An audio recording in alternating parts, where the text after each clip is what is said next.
Bonsoir à tous et bonsoir Pascal. Bonsoir Jean-Marc. Bienvenue dans ce journal du 17 février. Des tags antisémites et homophobes dans la ville rose. Les pouvoirs publics et les associations visées sont choqués. Jean-Luc Moudenc dévoile une partie de son projet culturel pour les municipales 2014. Et enfin, du sport et de l'espoir pour les clubs toulousains. Ce week-end, des tags antisémites et homophobes ont été découverts sur les façades de la fac de droit, le cinéma Utopia, le local et la permanence du Front de gauche, ainsi que sur la maison des diversités et de la laïcité, Jean-Marc. Et oui, ces graffitis racistes ont été rapidement effacés ce matin. Plusieurs plaintes, dont celle de la ville de Toulouse, ont été déposées. Une enquête est en cours. Marie Larpan et Alain Sorat. Croix gammée, croix celtique, messages d'injures, déclarations nationalistes, sigles de l'OAS. Plusieurs lieux de Toulouse ont été tagués à la bombe noire ce week-end. Parmi eux, la Maison des diversités et de la laïcité. C'était vraiment répugnant, nauséabond. C'est complètement sérieux cette histoire-là. C'est pas à prendre à la légère. Ces tags incitaient à la haine envers les LGBT, les juifs, les minorités toulousaines. Au niveau national, on voit que ce milieu réactionnaire, extrémiste, de droite, a une certaine visibilité assez importante avec la Manif pour tous, Jour de colère, voilà, et Civitas, entre autres. Mais à Toulouse, on pensait quand même sérieusement être loin de ces histoires-là, parce que Toulouse, c'est quand même une ville assez tolérante. Sur place, des autocollants des jeunesses nationalistes, des symboles du GUD, le groupe Union Défense, et une calligraphie proche, si ce n'est identique. Le ou les auteurs pourraient être les mêmes sur chaque lieu et probablement issus de l'extrême droite. Il n'y a pas un discours politique extrêmement construit. On a plutôt l'impression de gens qui se défoulent, comme ils le feraient peut-être sur les réseaux sociaux, sur le net. Et ce qui me semble très important, c'est que plutôt que d'allumer le feu, il faudrait que nous tous, adultes, soyons capables non seulement de jouer les pompiers, mais aussi de permettre à des gens jeunes de ne pas se laisser embarquer par les prêcheurs de haine, qu'ils soient des prêcheurs de haine islamistes, qu'ils soient des prêcheurs de haine d'extrême droite, comme Dieudonné, ou venant de tout autre horizon. Pour le maire de Toulouse, Pierre Cohen, ces messages de haine sont un danger pour notre République. La ville de Toulouse a déposé plainte, de même que le Front de gauche. Arc-en-Ciel décidera de la conduite à tenir lors de son prochain conseil d'administration. En attendant, l'association appelle à manifester samedi 22 février. Et Jean-Christophe Célin, du parti de gauche, également candidat au municipal, a interpellé le ministre de l'Intérieur Manuel Valls afin que celui-ci prenne des mesures nécessaires. Le ministre est annoncé à Toulouse d'ici la fin du mois pour participer au repas du CRIF, le Conseil représentatif des institutions juives de France. Alors qu'il devrait présenter dans quelques jours son projet global en termes de culture, Jean-Luc Moudenc, le candidat UMP au municipal, a déjà annoncé aujourd'hui son projet phare dans ce domaine, intitulé « L'étoile de musique Saint-Michel ». Et oui, le candidat veut créer dans l'ancienne prison un auditorium pour l'orchestre du Capitole et tout un ensemble d'activités dédiées à la musique essentiellement classique. Ce projet s'accompagnera d'un plan de revalorisation de la Grande Rue Saint-Michel. Les détails dans ce reportage. Un grand auditorium enterré de 1600 places pour l'Orchestre national du Capitole de Toulouse, un laboratoire de recherche son et pratique musicale, des studios d'enregistrement, des ateliers jeunes publics, des logements pour accueillir des artistes en résidence. Voilà en substance ce que Jean-Luc Moudenc souhaite créer dans l'ancienne prison Saint-Michel. Un projet qui se veut complémentaire des équipements qui existent déjà à Toulouse, comme la Halle au Grain, le théâtre du Capitole ou encore l'auditorium de Saint-Pierre-des-Cuisines. On fait de l'ancienne prison au fond une maison de la musique classique essentiellement, ouverte à tous les Toulousains. On abat l'essentiel du mur d'enceinte, on organise une visibilité de la magnifique étoile de la prison, puisque la prison est construite en étoile depuis 1860. On fait d'une pierre deux coups. On répond à un besoin de rayonnement culturel et en même temps, on met en valeur un morceau de notre patrimoine qui est remarquable, qui est méconnu et qui aujourd'hui n'est pas accessible aux Toulousains.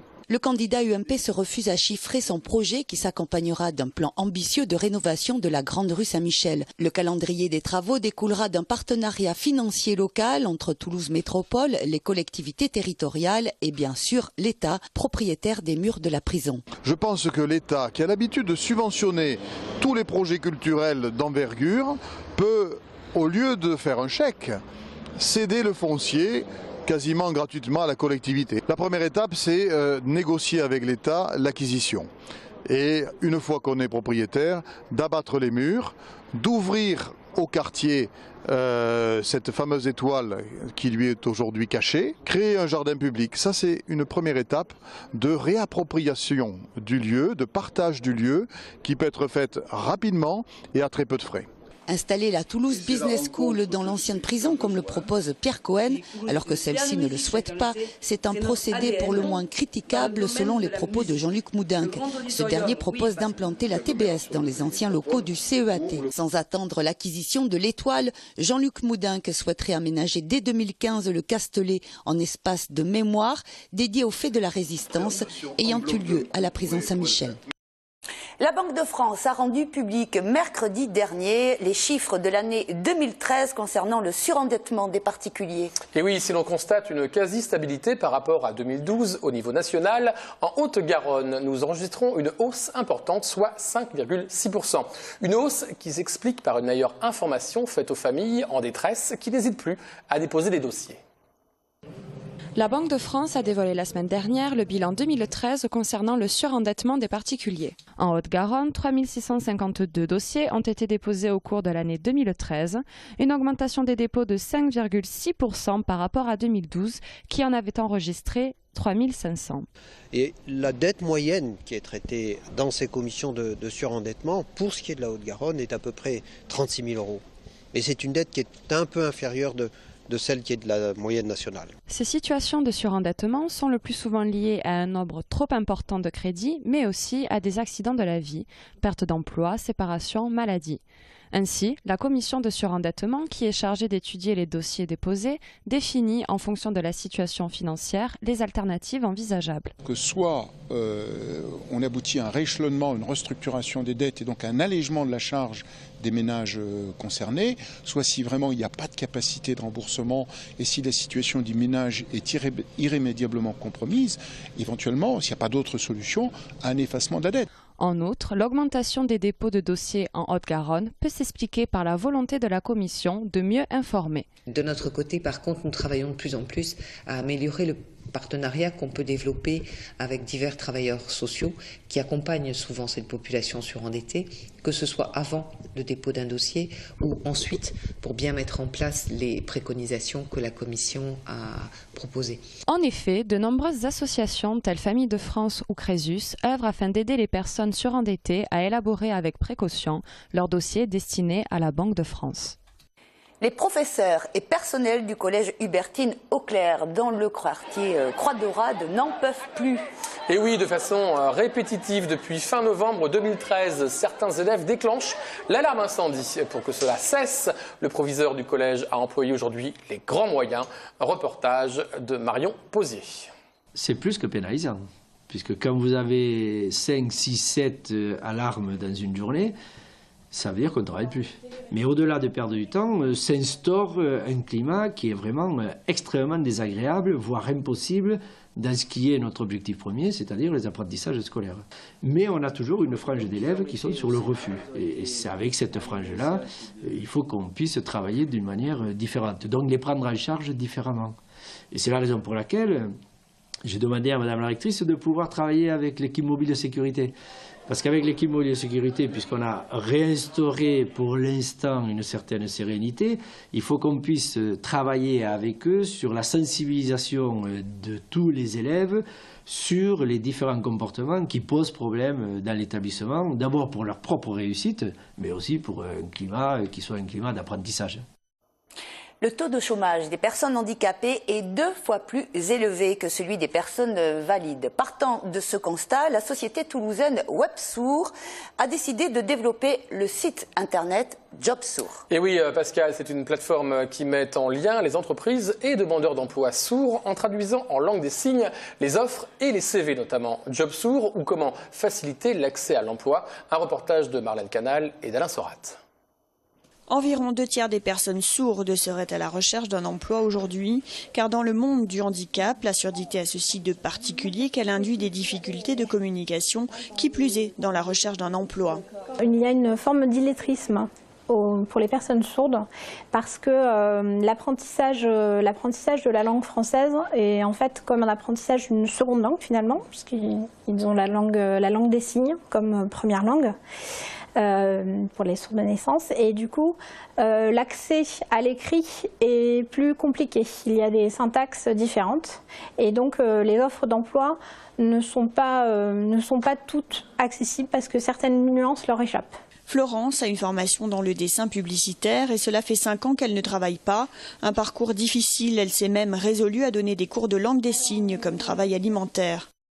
Pôle emploi m'a déjà convoqué pour certains entretiens, pour des rencontres, pour le salon de l'entreprise par exemple, pour des conférences, pour des choses très informatives. Donc j'y étais bien sûr, mais il n'y avait pas d'interprète.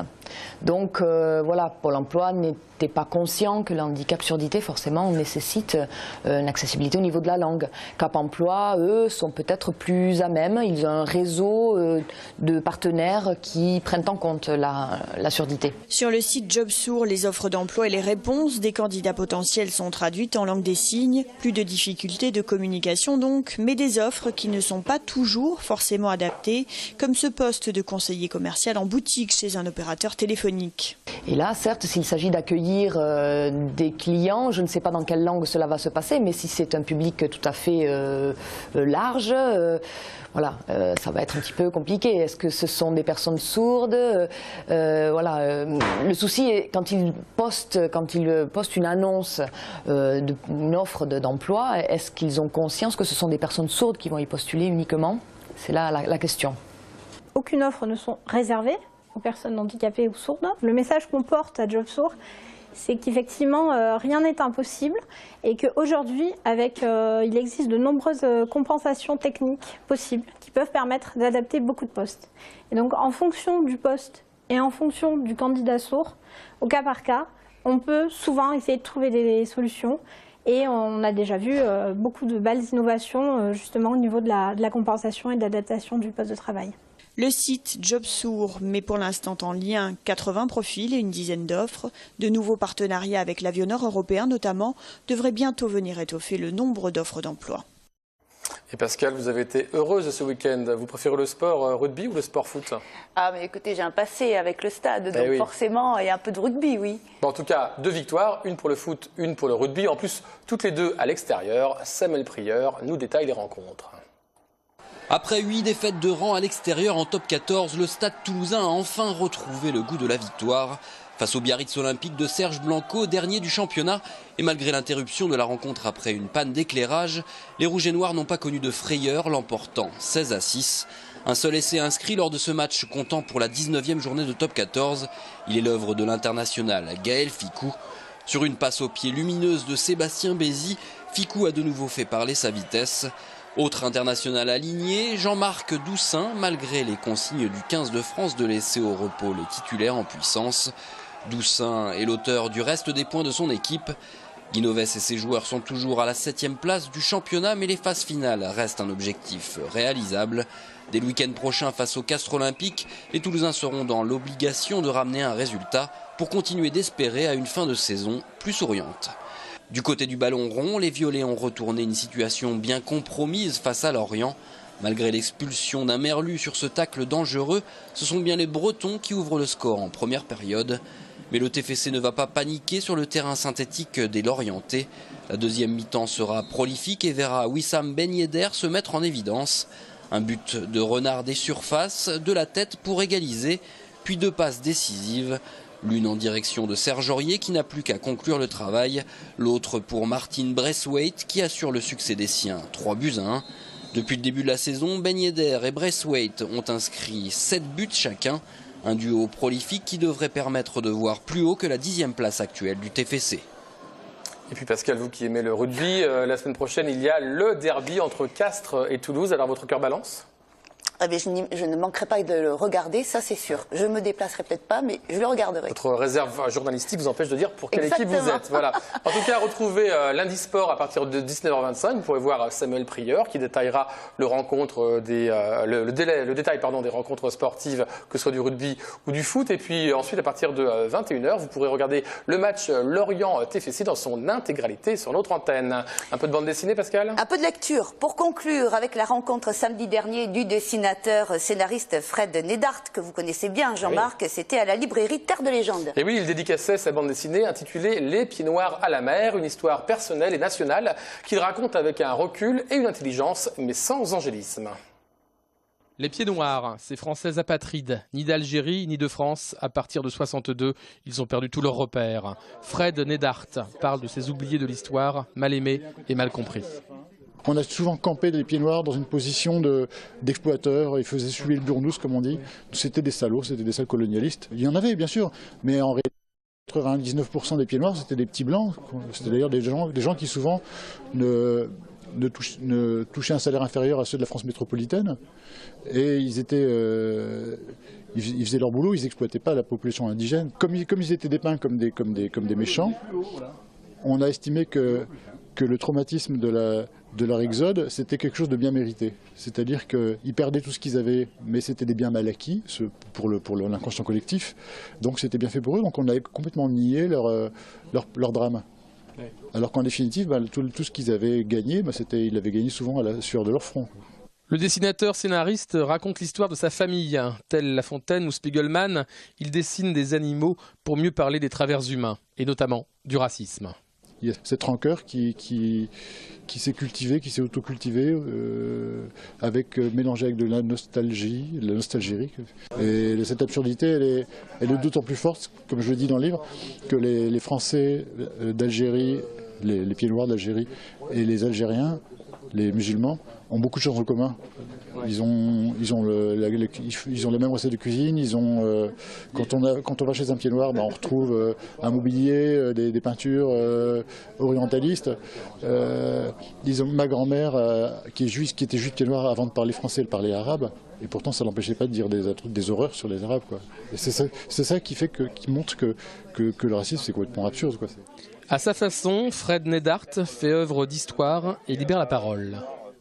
Lors de séances de dédicace, j'ai rencontré des fils de pieds noirs, des Algériens, même des fils de porteurs de valises du FLN. On en parle entre nous, on se tape pas dessus, on arrive à en parler en bonne intelligence parce que c'est quelque chose de révolu, même si ça fait partie de notre passé historique et familial. Les Pieds Noirs à la mer, aux éditions Marabule.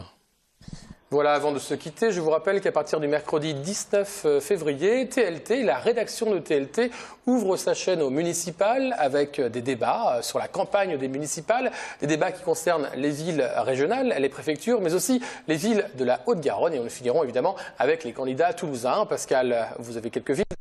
Vous ferez les débats ? On parlera de Labège, on parlera de Portet, de Castelginest, et c'est important de suivre ces débats pour bien connaître les enjeux de sa commune et voter, se faire une opinion. Voilà, le 23 mars, c'est le premier tour des municipales et le second tour. Merci Pascal.